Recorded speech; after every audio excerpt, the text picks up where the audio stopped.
Today we have been presented with the story of the two disciples on their way to Emmaus, who we are discussing of the story of how Jesus has risen from the dead, how Jesus has been risen from the dead. And in their discussion, we heard that Jesus appeared to them, proving to them that he is alive. He is alive, amen. He is alive. Jesus is alive. Forever is alive. Amen. So if Jesus is alive, why allow yourselves to be worried? If Jesus is alive, why allow yourselves to be troubled? If Jesus is alive, why being confused? Especially in these days, that with him being raised from the dead, humanity is called to have more confidence in God. With Jesus being alive, we are called to have more confidence in God. The disciples on their way to Emmaus were discussing about Jesus, and indeed he appeared to them. The journey of the two disciples on their way to Emmaus reminds me of the atmosphere that is being created in the major seminary, that once in a while, on days of retreat, major seminarians are encouraged to have what is called the Emmaus journey, or the Emmaus encounter, where two friends can come together, walking in sharing their stories, in sharing their lamentations, in sharing their difficulties, in sharing their challenges, even as they journey towards the Catholic priesthood. And this journey is called a journey of two spiritual friends, where you are called to share the storms you have as friends who are journeying towards the Catholic priesthood. And even as you walk together, you should have the confidence that Jesus remains our victor, Jesus remains our victory.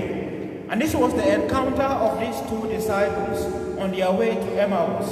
And because they were discussing Jesus, Jesus appeared to them. Because they were discussing Jesus, he made himself known to them. What they were doing is that they were breaking the world. They were discussing about the Word that took flesh, about the Word that became man, who died for our redemption. And because they were breaking the world, because they were sharing the person of Jesus as in the world, he made himself known to them. And by so doing, they took him to their own home, thinking that they were walking with a stranger. But when they broke the bread, when they shared their little bread with Jesus, their eyes were opened spiritually in recognizing that it was Jesus and not a stranger. Their encounter of the person of Jesus brought about two things, dear friends in Christ: worship and renewal in thinking. That when you have discussion about Jesus, that when you have conversation about Jesus, that is bound to bring you divine encounter, that is bound to yield the result of worship and the result of renewal in thinking. And because the encounter of the two disciples of the person of Jesus brought about divine worship, this is why Revelation chapter 1 verse 7 to 8 says of Jesus, "You are Alpha and Omega.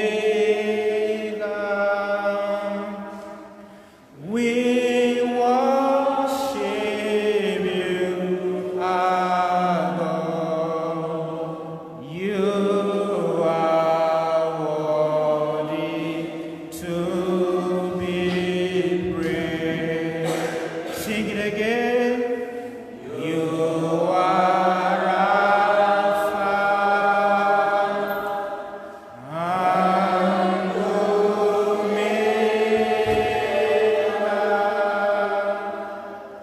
We worship you, our God.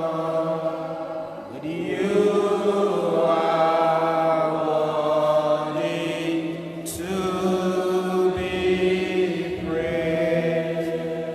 That our encounter of the person of Jesus, just like the disciples on their way to Emmaus, is bound to bring divine worship. And that when we worship God, such a worship is bound to bring about renewal in thinking. That if you worship God and that your ways of life are not changed, then it therefore means that it is not God that you are worshiping. And this is why Scripture says, nobody encounters God and ever remains the same. Our change in attitude, our change and the bringing of the fact that our renewal in thinking is being transformed should be seen in our daily struggles. When the disciples encountered Jesus and by taking him to their own home, they shared their little bread with him. We are also called to share the little we have with people around us, especially in these days that hunger is the order of the day, especially in these days that many a family do not have food to eat, especially in these days that many a family are losing confidence, are losing hope. But with the little we have, when we share with people among us, when we share with people around us, the confidence and the reality of the presence of Jesus will constantly be manifested in our lives. We must therefore be confident in Jesus, that by appearing to the disciples, he is alive. The only way we can come to know that Jesus is alive is when we remain prayerful. The only way we can come to know that Jesus is truly alive is when we learn to share with people around us. The only way we can come to know that Jesus is truly alive is when we come to identify with those who truly need our assistance. The only way we can prove to the world that Jesus is truly alive is when you and me make ourselves the carriers of his justice, the carriers of his love, the carriers of his peace, and the carriers of his healing touch. I pray that just that as we have shared the word, that we will come to recognize Jesus in the breaking of the bread for the healing of humanity and for the healing of our families through Christ our Lord.